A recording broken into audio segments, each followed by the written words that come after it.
everyone, this is CA Hardik Thakkar, and in this video we are going to understand the concept of double tax avoidance agreement and its illustrations. This chapter is specifically relevant for TY-BAF students जिनको semester 6 के अंदर भी direct tax का advance वाला portion है. So this is one of a very important question. I think it is in module number 3.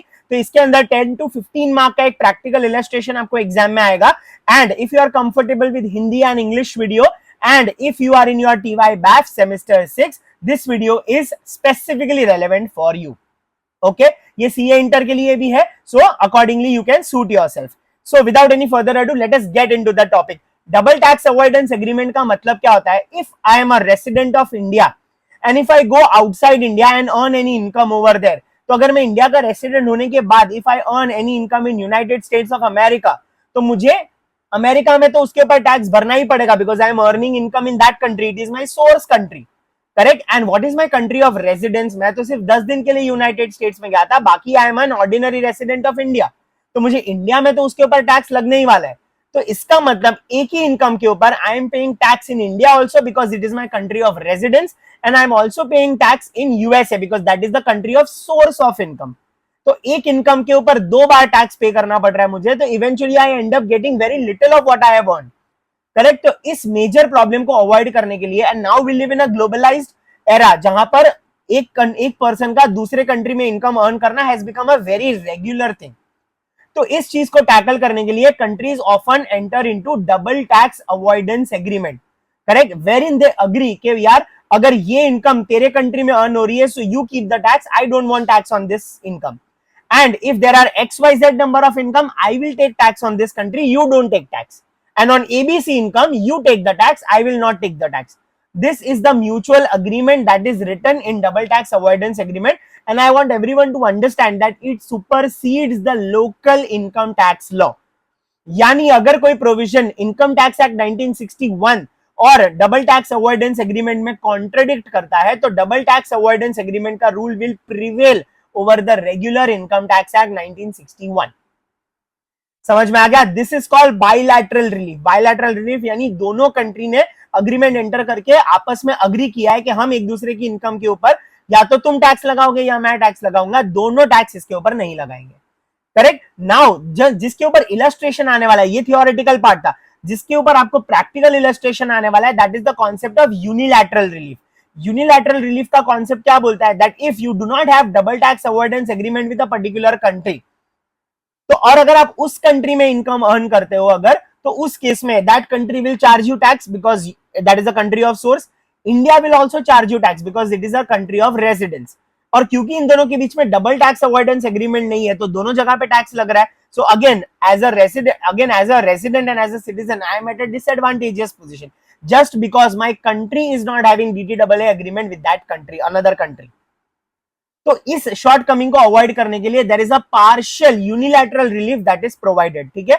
ये आपको bilateral और यूनिलैटरल रिलीफ के प्रोविजंस मिलेंगे under section 90 and 91 of income tax act 1961. ये unilateral relief क्या बोलता है? It is a very interesting way of calculation, and इसी के ऊपर आपको प्रैक्टिकल सम्स आएंगे. ठीक है. यूनिलैटरल रिलीफ क्या बोलता है? That the income that you are earning in foreign country, अगर वो सेम इनकम आप अगर फॉरेन कंट्री में अर्न ना करके अगर आप उसको इंडिया में अर्न करते, ठीक है, तो इंडिया में आप इफेक्टिवली उसके ऊपर कितना टैक्स पे करते हैं, right? So calculate that rate of tax which is the effective rate of tax if that income would have been earned in India. उसके साथ कंपेयर करो what is the rate of tax that you are paying in the foreign country. इन दोनों का rate निकालो आप, and after comparing these two rates, इन दोनों में से जो लोअर वाला टैक्स रेट होगा उतने अमाउंट, उतने परसेंटेज का आपको फॉरेन इनकम में से रिलीफ मिल जाएगा. यानी अगर मुझे फॉरेन कंट्री में, let's say I am earning an income of 5 lakh rupees, वो 5 लाख रुपीज के ऊपर मुझे फॉरेन कंट्री में 1 लाख रुपीज का टैक्स लगने वाला था विच इज 20%. क्लियर? अगर इंडिया में मुझे वो इनकम के ऊपर सिर्फ 5% टैक्स लगने वाला था, यानी 25,000. करेक्ट. तो मुझे 1 lakh rupees is the tax in foreign country and 25,000 is the tax in India if that income would have been an Indian income. तो मुझे पूरे 1 लाख रुपीज का रिलीफ नहीं मिलेगा जितना मैंने फॉरेन कंट्री में पे किया है. ठीक है. हमारी इनकम टैक्स एक्ट 1961 हमें सिर्फ उतना ही रिलीफ प्रोवाइड करेगी जितना इंडियन इनकम टैक्स में आपको पे करना पड़ता if that income would have been in India. It is very logical, ठीक है। मैं अगर इंडिया की गवर्नमेंट हूं तो मैं आपको उतने ही अमाउंट का रिलीफ दूंगा जितना मैं आपको टैक्स लगाने वाला था, करेक्ट। मैं आपको वो अमाउंट का रिलीफ नहीं दूंगा जो आपको फॉरेन कंट्री लगा रही है, मैं आपको वो अमाउंट का रिलीफ दूंगा जो मैं आपको लगा था अगर वो इनकम आप इंडिया में अर्न करते तो। थोड़ा थोड़ा ओवरव्यू समझ में आ गया? If you have understood 40-50% of that when I solve illustrations, okay, it will give you much more clarity, okay। एक बार मैं फॉर्मेट डिस्कस कर लेता हूं एंड उसके बाद I will solve 2 illustrations with you, okay. और ये दोनों illustrations बहुत इंपॉर्टेंट होंगे आपको क्लैरिटी देने के लिए, so please stay tuned till the end, okay। So this is how the format looks like as you are able to see in the screen, okay। Income from profession यानी आपका जो भी Indian income होगा उसके साथ आप foreign country की income add कर दो, यानी country income in country X, income in country Y, okay। Your head of income 1, your head of income 2, okay। This is your gross total income including the foreign income, right। फिर उसके बाद अगर आपको कोई deduction allowed है तो वो आप माइनस करोगे if you are following old regime. अगर आप डिफॉल्ट रेजिम यानी न्यू रेजिम के अंदर हो तो ये आपके लिए एप्लीकेबल नहीं होगा, but if you are in old regime you will reduce the deduction as the case may be, okay, like ATC, ATD and the other deductions that are available। This is where you calculate total tax or total income। Total income के बाद आप slab rates apply करके आप tax payable calculate करोगे। अगर old regime है तो 0 to 3, 3.3 to 6, 6 to 9 and all those slabs, right। and if you are under by old regime then 0 to 2.5, 2.5 to 5 और सीनियर सिटीजन है तो 0 to 3, you know those slab rates, right। तो वो slab rate apply करोगे, आप gross tax निकालोगे, if there is any rebate available आप उसको माइनस कर दोगे 89 के अंदर, और अगर रिबेट अवेलेबल नहीं है तो आप टैक्स लायबिलिटी ढूंढोगे, you will add higher education cess of 4% and that is how you will calculate your total tax payable। ये टोटल टैक्स पेएबल कैलकुलेट करने के बाद आप क्या कैलकुलेट करोगे? Effective rate of tax. Now what do you mean by effective rate of tax? See, if you are paying income as per the slab rate, यानी आपकी हर पूरी जो इनकम है वो टुकड़ों टुकड़ों में अलग अलग रेट पे टैक्स हुई है, there is no standard rate of tax that is applicable on all the income. In that case, what will you do? You will calculate the total income, which is the denominator. You will have a numerator के अंदर your total tax payable। तो total tax payable divided by total income अगर आप calculate करोगे आपको एक effective rate of tax आएगी।